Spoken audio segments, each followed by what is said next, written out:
Welcome to the Banker Lamp. Please enjoy the video. You'll start by linking accounts so events can move both ways.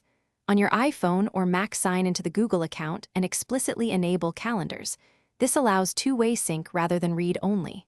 Once done, Mac OS and iOS register the calendar source, which is why you must grant calendar permissions now.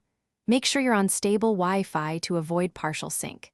After adding, pause and let the device download events. This initial sync can take a few minutes, depending on how many items exist.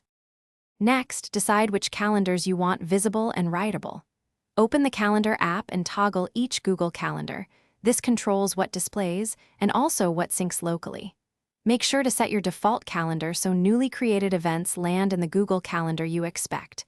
If you added any subscribed Ike's feeds, note they're typically read-only versus full Google Calendars. Also, check Fetch/Push settings on iPhone. Google accounts with Push will update instantly, otherwise the system will fetch on schedule. Finish by creating a quick test event on your phone or web Google Calendar, then check the other device. If it appears both places, you're done.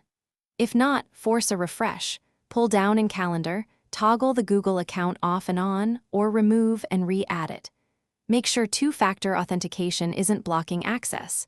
Create an app-specific password if required. A key troubleshooting tip: always verify which calendar is set as default before assuming events failed to sync.